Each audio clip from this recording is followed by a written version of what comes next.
This is LBC from Global. Leading Britain's conversation. Speak to Sadiq.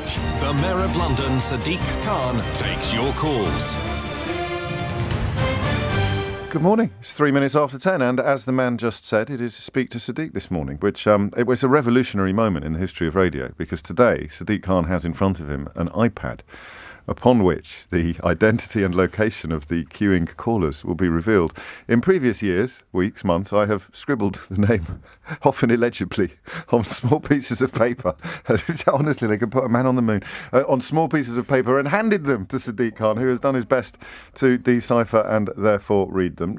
Good morning. Good morning. I suppose that's one of the advantages for now being the most listened to show on LBC. We try not to mention. Congratulations. We try not to mention both that. Quality and quantity. I bet the chap that normally prevents breakfast is gutted. Well, I'm sure he's absolutely delighted for me. 4 minutes after 10 is the time. Speaking of the most listened to show on LBC, here's a caller to the programme on the day that Cressida Dick resigned. You might recognise his voice. If you don't, it's Alistair Morgan, the brother, of course, of Daniel Morgan, the private investigator who was murdered in circumstances that led an official report to conclude that the Metropolitan Police was institutionally corrupt. Well, I just thought it should have been done a long time ago when the report came out. I thought Sadiq Khan behaved disgracefully, backing her up at that point. This is the report that found the whole of the Met to be, the Met at the time to be institutionally corrupt. That judgment is handed down, that report is published, and everything just carries on as normal. Yeah, exactly. So why now? Well, firstly, there is both an investigation from Her Majesty's Inspectorate and the Independent Office for Police Conduct looking into some of the issues raised by the inquiry into Daniel Morgan, Alistair's father. But I'm quite clear. My job as the Mayor, re-elected last May, is to stand up for London. And when it comes to the police, I've got two really big roles. One is to support the police in the work they do in relation to fighting crime, reducing crime, and that includes supporting the Commissioner and those dedicated, decent, brave officers who police our city. Secondly, it's to hold the police to account, particularly when we know the link between trust and confidence, victims coming forward, witnesses coming forward, communities working with the police, and the effectiveness in fighting crime. And any of your listeners who have read, it's a public report, by the way, the report from the Independent Office for Police Conduct that looked into the behaviour of dozens of officers in Charing Cross Police Station. And in the words of the IAPC, not isolated, not historic, evidence of overt racism, sexism, homophobia, misogyny, discrimination, and the like, will understand the importance of me saying to the Commissioner, and there's a public interest in me divulging this parts of the conversations I have with the Commissioner. Firstly, it's really important that the deep cultural issues that lead to this sort of overt racism, sexism, homophobia, misogyny are addressed. And secondly, there is a need for an urgent plan to restore trust and confidence. And in my view, the current leadership didn't understand the scale of the change. So Charing Cross was the straw that broke the camel's back. Are we talking about an incremental concern of which this became the final straw? Or if that had happened in isolation, would Cressida Dick still be in her job? Well, I mean, I'm not going to go over the various conversations, but you can take Charing Cross by itself. Right. But you can also look at the cumulative impact this has on trust and confidence. But also, what is the plan, the urgent plan that Charing Cross requires, and the other issues that will, I'm sure, come up. And you felt that her plan was inadequate?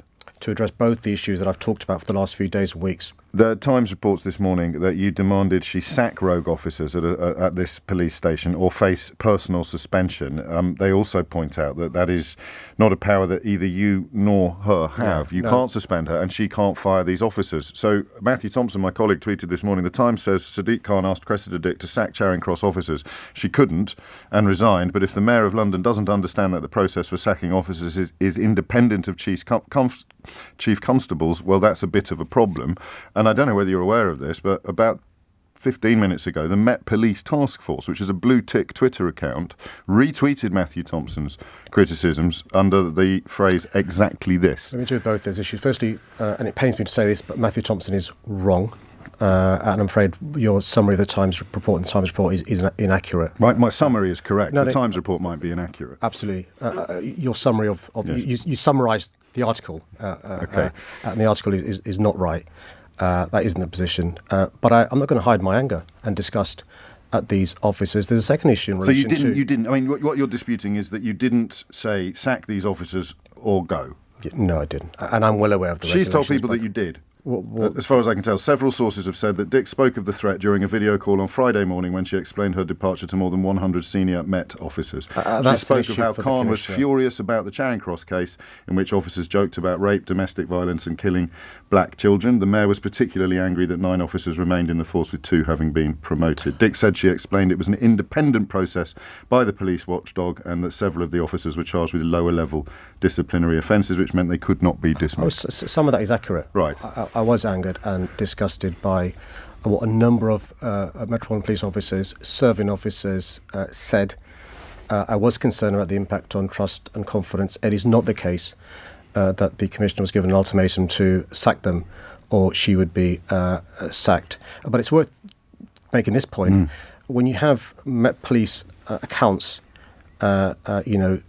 amplifying information that's misleading, how is it possible for officers concerned about behaviour of other officers to come forward? Why are we surprised when whistleblowers don't come forward? If this is the attitude both the IOPC talked about and you've exemplified in relation to a blue tick account. It's just worth sharing with your listeners. And by the way, James, I'm well aware we're not beyond the watershed moment. I'm well aware I shouldn't read out stuff that's inappropriate for your listenership, but it's worth sharing with your listeners. If the children are in the car, you might want to turn the radio down a little bit. I'm not going to read out the stuff that's particularly offensive for obvious reasons, but in the IOPC report, the type of communication that they talk about is messages about police officers attending a festival dressed as known sex offenders and a molested child sent within a WhatsApp group containing 17 serving police officers, numerous messages about rape and raping each other, examples sent within the same group as above containing 17 police officers, also within another WhatsApp group containing 19 police officers,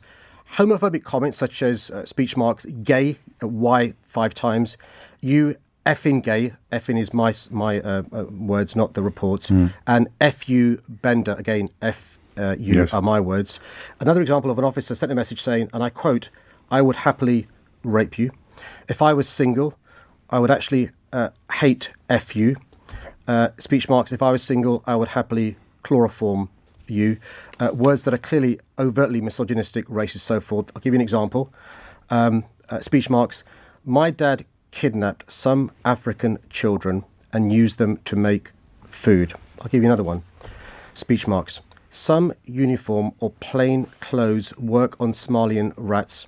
I battered one the other day, weighed less than," and it's an officer's name. I'll give you another one. "Opened my balcony door and loads of flies flew into the front room. So I got the fly spray and turned my gaff into Auschwitz." And I could go on and on. Let me tell you the problem with this.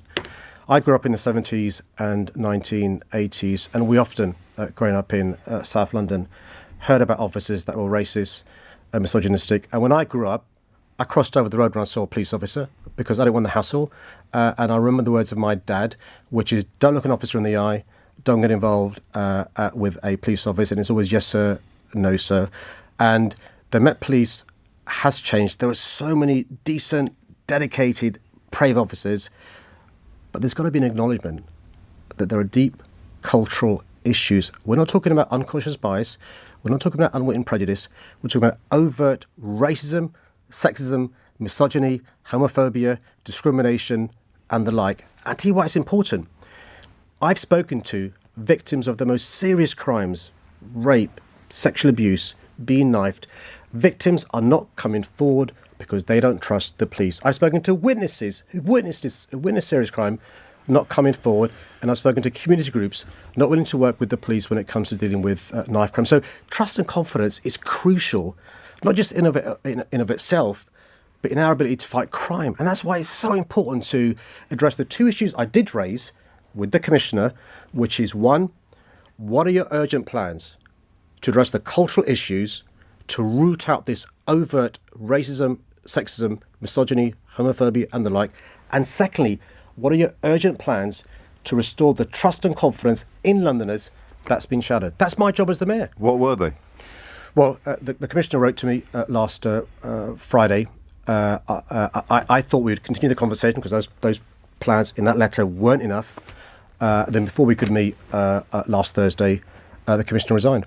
Trust and confidence is a two-way street. The Police Federation last week said they've lost confidence in you. Well, look, I'm more than happy to speak to the chair of the Police Federation. I contacted him last Friday. He's not been in touch. The first I knew of his views was what I saw in the media. Look, I think it's possible to be someone like me who believes there are thousands of dedicated, decent, brave officers. And evidence of my being pro-police is I'm the only mayor that's invested the sums of money I have in police officers, but also in their kit. But to recognise, because you're so pro-police, you should be really upset, angry and disgusted by a culture, in the words of the IPC, not isolated, not historic. Let me tell you the thing. By denying the seriousness of this, you're not helping to restore trust and confidence. You're hindering it. Is anyone denying the seriousness of it?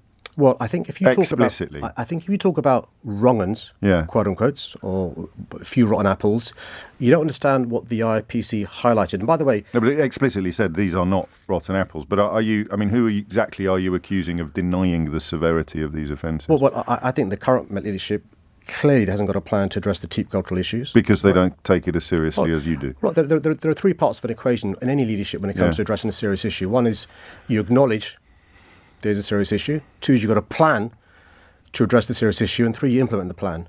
And all three are integral, both to do with the substantive point of rooting out the deep cultural issues that lead to this sort of overt behaviour. By the way, two of these officers have been promoted, but also restoring trust and confidence amongst Londoners. Right, one of the milder messages in this group chat, bring all the lefties, I say, we can sing Kumbaya and embrace our multi-gender, ethnic and sexual backgrounds while denouncing all the fascists in the Met. Yay for Christmas parties, except, of course, that's a Christian celebration. We believe in all religions, so it's not on. Stick to our own. I read that one out, A, because it sounds like some of the texts I get while you're in the studio once a month, and B, because it explicitly stated in that report that this is not a case of a few rotten apples. It's endemic and or institutional. Look, it's deeply depressing. I mean, if you're... this is the first time I've seen you emotional in all the years you've been doing this. If you're a black Londoner, right? Yeah. If you're a woman, how can you hand on heart say officers with these views aren't treating you differently? You tell me, how can you, right? If you're the leader of this organisation of some brilliant... listen, I've been the mayor when Keith Palmer lost his life, and Matt Rotana lost his life, right? I want to thank their family. If you're the family of an officer, you know, you when your loved one goes to work, you've got no idea if they'll be injured or hurt. So I'm the first person, we've discussed before, my admiration of the police. But how can you not be disgusted by the deep cultural issues that allow people with these views to be sharing these views with other officers? No challenge, no reporting to whistleblowing. And that's why I say, with respect to the chair of the Police Federation and to the person responsible for that Met Police official account, amplifying misleading information, are you making it easier or harder for officers who witness this to come forward?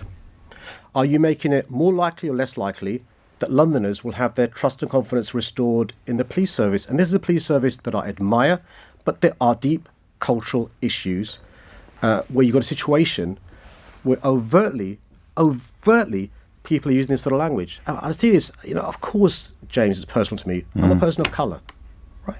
I'm somebody of Islamic faith who is the mayor of the most diverse city in the world. And that's why I want a police service that understands the complexities of our city, of course, but understands the importance of having trust and confidence with our citizens if we're going to meaningfully police by consent and fight crime and keep our city safe. Should we take a call? The first call is from Enfield. It's Colette. Good morning, Colette. Good morning, Mayor Khan. And can I just say congratulations about the use of the laptop. And James, I have to say, listening figures, oh, yes. No, just get on with it. You're very kind. But seriously, we've got big issues to discuss. Sorry. I think I regret my question in light of what I've just heard That's interesting. Mayor Khan say. Ask it and anyway. my question was, do you have any regrets about the manner in which you contributed to Commissioner Cressida Dick's resignation? Colette, thanks for your question. Look, Colette, I think it's also possible to put on the record, as I've done in the past, and I'll do so again, my gratitude to Cressida Dick for her 40 years plus service as a public servant and as a police officer. To say it's difficult when you believe somebody you've worked closely with for the number of years I have has lost your confidence. But Claire, Londoners last May voted me to be their mayor for a reason, to stand up for them.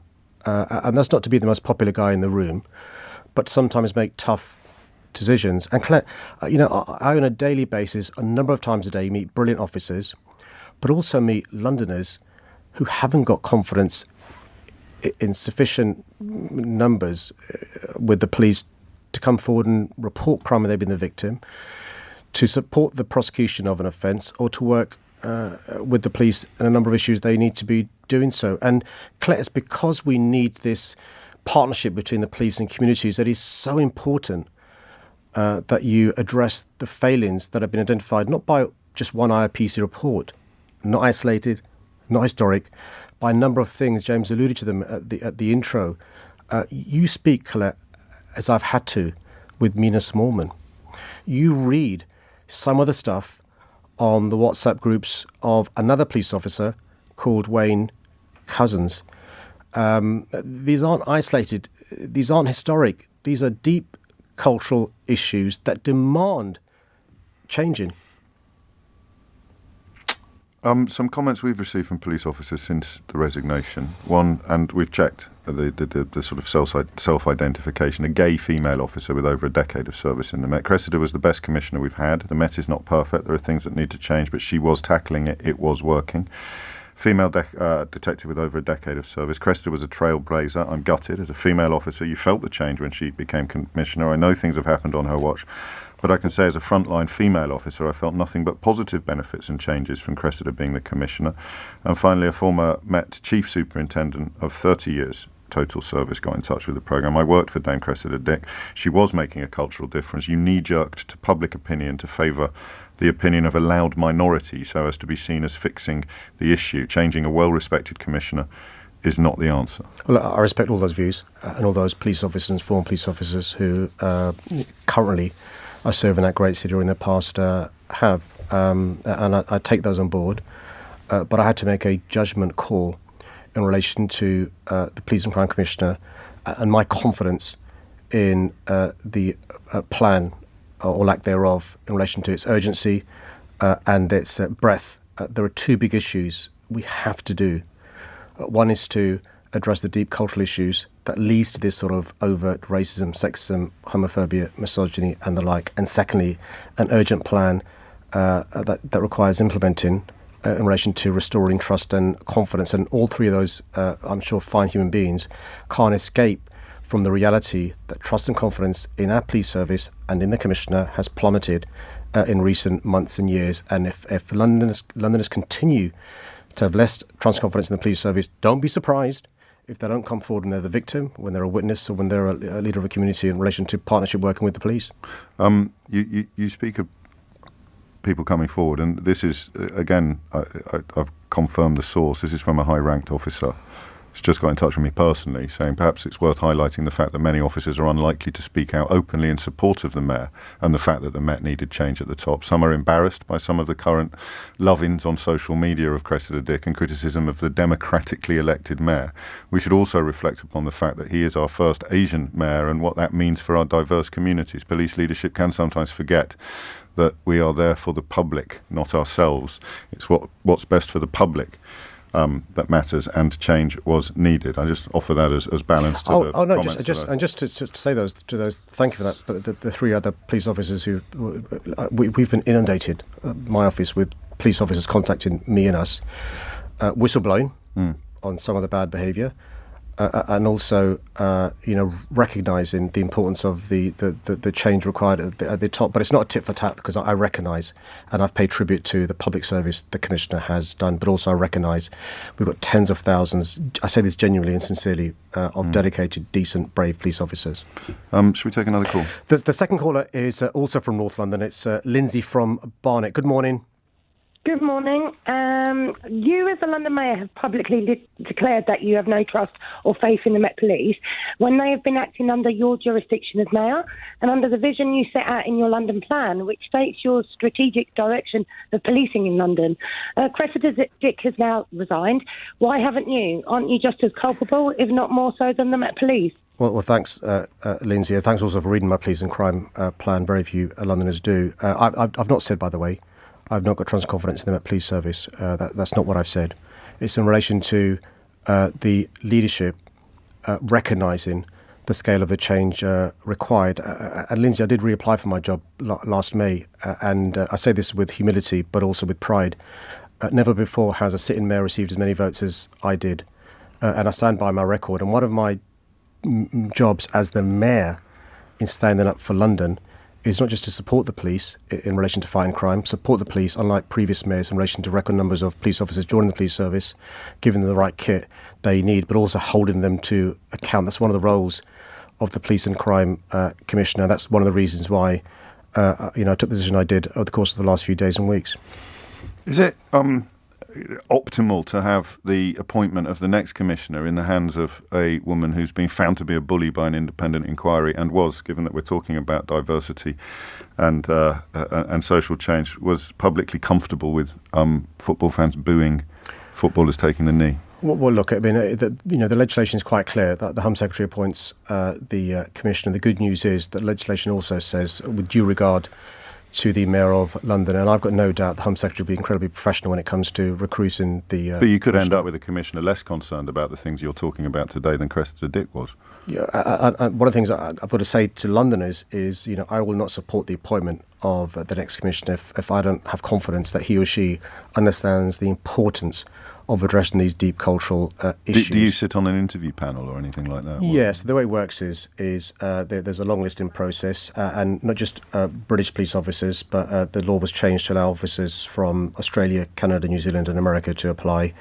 There's then an interview panel before it gets to the Home Secretary and I, and then the shortlist candidates meet me on a one-to-one, and then separately the Home Secretary and myself interviewed the shortlisted candidates. How relevant to you is the background of the successful candidate in terms of ethnicity or sexuality or any of the other minorities that were particularly pungently talked about in those WhatsApp exchanges? I just say to the two certain officers and one former officer in relation to their pride with the Commissioner. Look, I was the guy that was the mayor that had a role in appointing this commissioner, and I took huge pride in Cress being the first female, chief officer in terms of the Met Police Service as commissioner and stuff. To me, it's about understanding what makes our city as great as it is. Understanding our city to me is really important. Understanding both the fantastic job of being the commissioner, but also the current challenges we face. I think we can turn it around. I think we are going to turn it around, but we need the right leadership at the top. Let's take another call. The next caller is from Newham, and it's Paul. Good morning, Paul. Oh, good morning, Mayor. What you got a question? Yeah, so I'm actually an ex-PCSO with the Met, and the sort of situations you're talking about, I experienced this, and I resigned as a result. So what happened was I challenged a lot of unprofessional officers, misogyny, that sort of thing, taking the mickey out of mental health patients on the street. And from the time when I complained, I was totally isolated. And then the line manager, I sat with the line manager and the officer who I complained about, and I was told when I kind of recounted what they were doing on patrol, like saying sexual comments about members of the public, I was told misogyny is just a matter of opinion. What are you going to do to support people like Paul if they come forward and blow the whistle? Paul, this is why, firstly, Paul, thank you for having the courage to ring in. I know it wasn't easy for you to ring in to this show. In fact, that one of the things that the IOPC, the Independent Office of Police Conduct, comments on is the bravery of those minority of officers who did come forward to speak to the IPC. The problem is, Paul, officers aren't challenging some of this sort of overt language. It's not good enough to be a bystander. You've got to be challenging this, and it's really important that officers do, and that helps restore the trust and confidence of the public, but also addresses officers with these sorts of prejudices.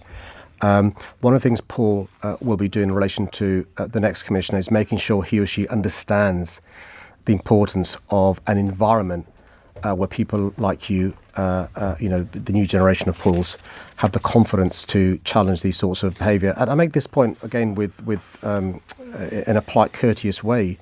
I think some of the responses from people in the Met Police Service now over the last few days isn't going to engender people like Paul, who are still working for the police service, to come forward and either report on, to whistleblow, behaviour of officers that is clearly inappropriate. It would be inappropriate in any job. It's particularly inappropriate where with police officers who've got additional powers that many of us don't have. What level of police protection does Andrew Windsor get?